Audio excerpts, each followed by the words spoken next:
Bem-vindos ao programa Sola Escritura, uma produção da Novo Tempo Portugal. Hoje vamos conhecer um dos maiores génios de toda a história, Isaac Newton. O seu nome está associado à ciência, à gravidade, às leis do movimento, mas poucos sabem que Newton foi também um homem profundamente religioso e estudioso das profecias bíblicas. Ele acreditava que a mente humana podia descobrir a ordem do universo criada por Deus e via na Bíblia o mesmo rigor e harmonia que encontrava na natureza. Neste episódio, vamos descobrir como o mesmo homem que decifrou o movimento dos planetas procurou também compreender o movimento do tempo profético, seguindo o método historicista, uma forma de interpretação que vê a história humana como o desenrolar dos planos de Deus. Fique connosco e descubra o lado espiritual de um gênio que via em cada lei da natureza uma prova da sabedoria divina.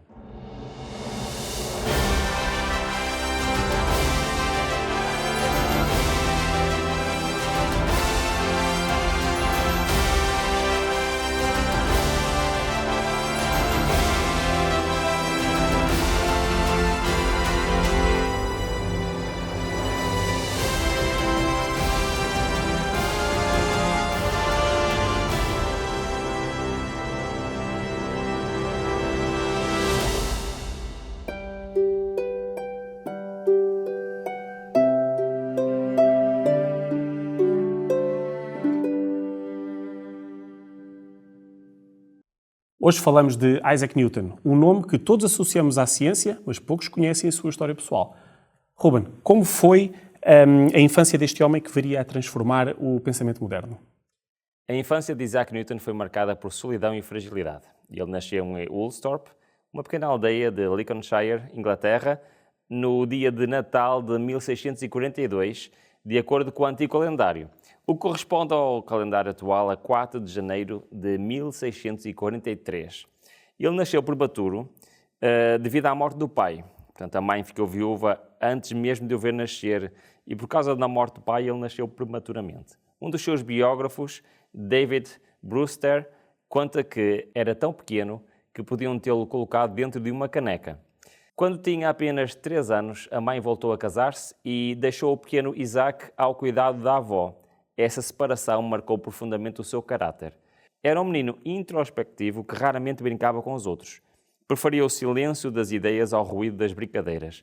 Uma biografia resume bem esta ideia ao dizer: a vida de Newton foi trágica antes mesmo de começar, mas essa perda e solidão moldaram uma das mentes mais brilhantes de todos os tempos. Depois então de uma infância marcada pela solidão, Newton começou a estudar em Grantham, mas foi nessa fase que se revelou o seu talento excepcional. Ruben, como é que o jovem Newton se destacou nos estudos? Então, Newton estudou nessa escola, lá em Grantham, e no início era um aluno discreto até ser provocado por um colega. Essa rivalidade despertou nele uma determinação que nunca mais o abandonou. Desde então, dedicou-se inteiramente aos livros e ao trabalho manual. Gostava de construir instrumentos, fazer experiências e observar a natureza. O seu professor reconheceu o talento e convenceu a mãe a deixá-lo continuar os estudos. E aos 18 anos, Isaac entrou no Trinity College em Cambridge. Estávamos no ano de 1661. Ele era um jovem tímido e de poucos recursos, que estudava com o apoio do colégio e realizava serviços na universidade para ajudar a custear as suas despesas. No entanto, o seu desejo de aprender era imenso. Nos seus cadernos, Newton estudava matemática, filosofia e teologia. Passava noites acordado a resolver problemas e a copiar livros que não podia comprar. Em 1665, terminou o curso sem grandes distinções formais, mas já dominava conhecimentos que ultrapassavam os seus professores. Naquele jovem silencioso e persistente, nascia o pensamento que viria mudar a história da ciência. Ruben, a vida de Newton teve um momento decisivo quando a peste chegou à Inglaterra. E apesar deste ter sido um tempo muito difícil para o país, parece ter sido um tempo de grandes descobertas para ele, certo? Exatamente, Tiago. Em 1665, a peste obrigou a Universidade de Cambridge a encerrar por completo. E então Newton regressou à sua aldeia natal, Woolsthorpe, e ali viveu isolado durante cerca de 2 anos. Mas esse isolamento foi o período mais produtivo de toda a sua vida. Entre os campos e os livros que tinha levado de Cambridge, Newton começou a desenvolver o que mais tarde seriam as leis do movimento e a lei da gravitação universal. Foi também nessa altura que formulou o cálculo diferencial, ao qual se chamou método das fluxões, e iniciou os estudos sobre a luz e a cor, que daria origem à sua obra Optics. O próprio Newton escreveu mais tarde: tudo isto aconteceu nos 2 anos da peste, 1665 e 1666, pois nesses dias eu estava no auge da idade para inventar. Conta-se que durante esse tempo Newton observava o movimento das maçãs no pomar da sua casa e começou a refletir sobre a força que fazia um corpo cair e, ao mesmo tempo, mantinha a Lua em órbita. Mais tarde disse: nesse mesmo ano comecei a pensar que a gravidade se estendia até à órbita da Lua. Depois deste período de isolamento, que para Newton foi não só de isolamento, mas também de descobertas, ele regressa a Cambridge. E o que é que aconteceu então nessa altura? Então, em 1667, Newton regressou à Universidade de Cambridge e foi eleito bolsista, um aluno bolseiro da Trinity College. 2 anos depois, com apenas 27 anos, tornou-se professor de matemática, sucedendo o seu antigo mestre Isaac Barrow, e esse cargo deu-lhe estabilidade e liberdade para ensinar e continuar com as suas pesquisas. Pouco tempo depois, seria também eleito membro da Royal Society, a instituição científica mais prestigiada da Inglaterra. Em 1687, lançou o livro Philosophiae Naturalis Principia Mathematica, conhecido simplesmente como Principia. Robert Hatch descreve esta obra com palavras fortes. Provavelmente é o livro mais importante alguma vez publicado na história da ciência. No Principia, Newton apresentou as 3 leis do movimento e a lei da gravitação universal. Mostrou que as mesmas forças que fazem uma maçã cair governam o movimento dos planetas e das estrelas. Apesar do sucesso, o preço foi alto.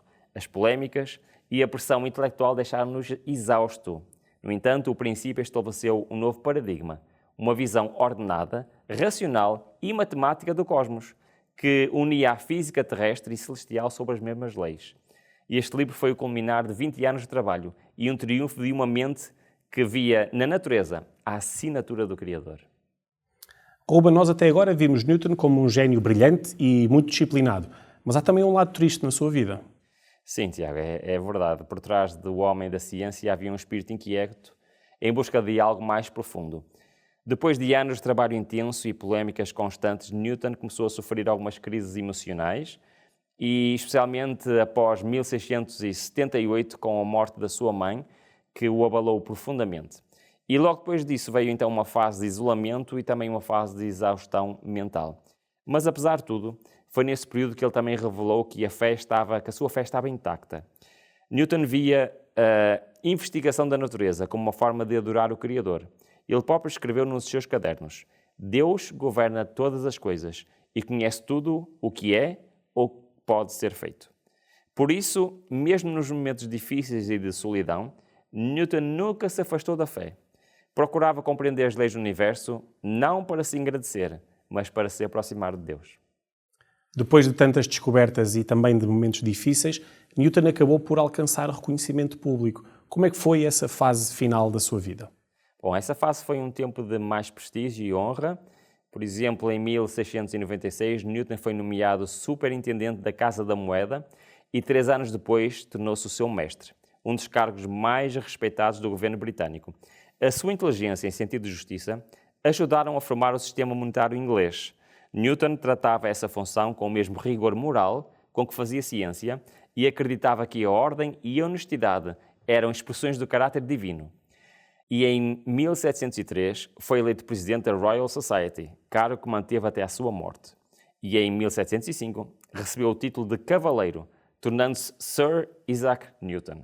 A sua saúde começou a enfraquecer depois de 1725, mas até ao fim manteve o hábito de estudar e de escrever sobre profecias bíblicas, especialmente sobre Daniel e sobre o Apocalipse. Os seus últimos dias foram tranquilos. Morreu em Londres em 20 de março de 1727, aos 84 anos, e foi sepultado com honras de Estado na abadia de Westminster, algo raro para um cientista. David Brewster descreve esse momento com reverência. Foi sepultado na abadia de Westminster, entre os túmulos dos reis, como o maior dos filósofos e o mais humilde dos cristãos. Até hoje, o seu túmulo permanece um símbolo da união entre a razão e a fé, lembrando-nos que, para Newton, a verdadeira ciência era uma forma de adoração. Ruben, é curioso que, apesar de ele ser conhecido como o pai da física moderna, Newton também foi o profundo estudioso da Bíblia, como também já tinhas referido. Qual era a sua motivação para este lado espiritual? Por detrás do cientista existia um homem de fé, profundamente convencido de que a mesma mente que organizou o universo inspirou também as Escrituras. Newton via a ciência e a profecia como dois livros escritos pelo mesmo autor, o livro da natureza e o livro da revelação. Ele acreditava que as profecias de Daniel e Apocalipse revelavam o desenrolar contínuo da história humana até o reino eterno de Jesus Cristo. Por isso, seguiu um método historicista de interpretação profética, o mesmo que os reformadores utilizaram séculos antes. Para Newton, as profecias não eram enigmas para satisfazer a curiosidade, mas eram provas da providência divina ao longo do tempo. O historiador Stephen Snoblin resume bem este pensamento ao escrever: Newton acreditava que a profecia não foi escrita para satisfazer a curiosidade, mas para inspirar fé na providência de Deus. Nos seus manuscritos teológicos, e sim, Newton escreveu muito sobre teologia, muito sobre profecias. Newton aplicou o princípio dia-ano para interpretar as profecias das 70 semanas e das 2.300 tardes e manhãs, revelando a exatidão dos planos de Deus. Ele compreendia que a história se desenrola sob o controle divino, desde os impérios antigos até ao juízo final e à vitória definitiva de Cristo. Para Newton, a mesma precisão que governa os planetas também guiava os eventos da redenção. E ele escreveu: Deus é o Senhor do Universo e reina sobre todas as coisas. As profecias são a sua linguagem para nos mostrar que a história obedece ao seu desígnio. Aos olhos de Newton, cada equação e cada versículo eram reflexos de um mesmo princípio: ordem, justiça e propósito divino. E assim, o homem que revelou as leis do cosmos terminou a vida rendido ao maior dos mistérios, o da graça de Deus revelada nas Escrituras. Ao longo deste episódio, nós vimos que Isaac Newton não foi apenas um cientista, mas também um homem de fé que estudava as profecias da Bíblia com a mesma dedicação que estudava as leis do universo. E se também deseja compreender melhor as profecias e o plano de Deus para a história, temos um presente especial para si. A Novo Tempo Portugal está a oferecer gratuitamente o curso bíblico O Grande Conflito, uma revista com 24 estudos sobre os temas centrais da Bíblia e da história cristã. O estudo que corresponde ao tema de hoje é o estudo número 16, sobre a interpretação profética historicista. Nesta lição vai descobrir como as profecias de Daniel e Apocalipse revelam o desenrolar dos acontecimentos desde os impérios antigos até ao estabelecimento do reino eterno de Cristo. O mesmo método que Newton utilizava para interpretar as Escrituras. É uma oportunidade para aprofundar o seu estudo da Bíblia e fortalecer a sua fé. Pode pedir já o seu exemplar da revista O Grande Conflito através de SMS ou WhatsApp para o número 933 939291. Aproveite esta oportunidade para conhecer melhor o Deus que guiou a história e continua a conduzir o futuro.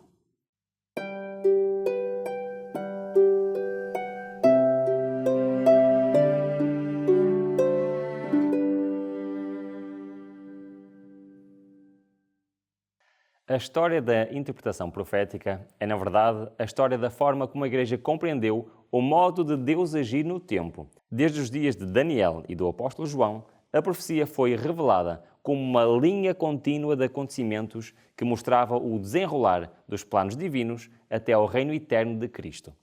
Nos livros de Daniel e Apocalipse, a profecia não é um retrato estático, mas um filme da história, onde cada império, cada perseguição e cada vitória do povo de Deus aparecem em sequência. Daniel 2 e 7 apresentam essa visão, uma sucessão de reinos: Babilônia, Medo-Pérsia, Grécia e Roma, até o momento em que o Deus do céu levantará um reino que não será jamais destruído. Nos primeiros séculos do cristianismo, os pais da Igreja, como Irineu e Hipólito de Roma, mantiveram esta leitura histórica. Eles entendiam que as profecias de Daniel e João descreviam a história da Igreja e o avanço do reino de Deus. Mas à medida que os séculos avançavam, o olhar da Igreja sobre a profecia começou a mudar. A partir do século V, na Idade Média, o método mais aceite já não era o histórico, mas o alegórico. A leitura alegórica via em cada texto uma figura espiritual, mas deixava de lado o sentido histórico e cronológico.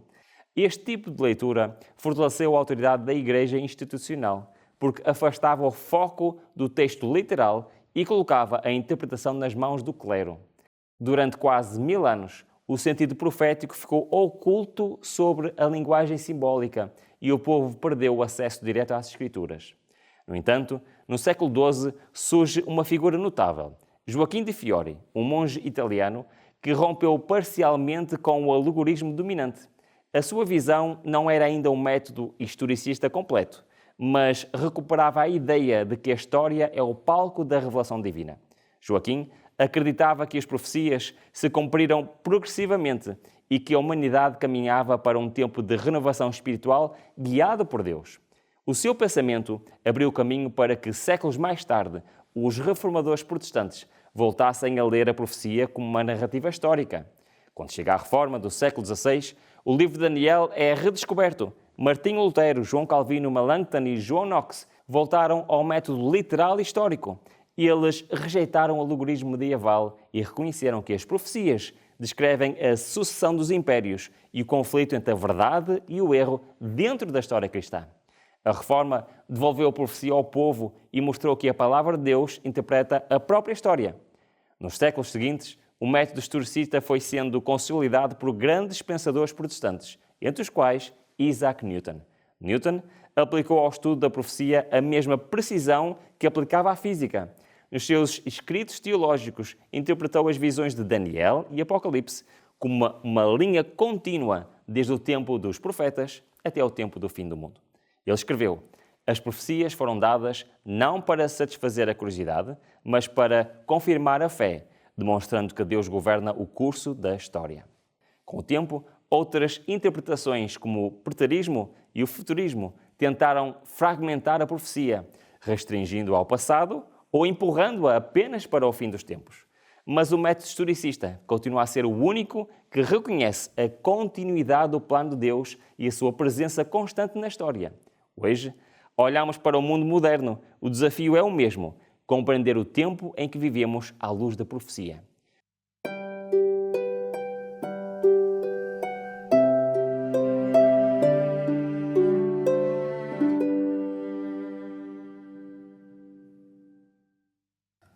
Chegamos agora ao momento do nosso estudo bíblico. Hoje vamos compreender o que significa a interpretação profética historicista, um método que Isaac Newton estudou e aplicou nas suas investigações sobre as profecias de Daniel e Apocalipse. Ruben, a pergunta que te faço é: o que é este método historicista e quem o ensinou? Vamos à palavra de Deus ver. Em Daniel 2,44 diz: mas nos dias destes reis, o Senhor do céu levantará um reino que não jamais será destruído. E este reino não passará a outro povo, esmiuçará e consumirá todos estes reinos e será estabelecido para sempre. Em Daniel 7 nós vimos, e estes grandes animais que são quatro reis que se levantarão da terra, mas os santos do Altíssimo receberão o reino e possuirão o reino para sempre, sim, para todo sempre. Então o que é que nós podemos aprender? Nós temos aqui um diálogo entre Daniel e o anjo.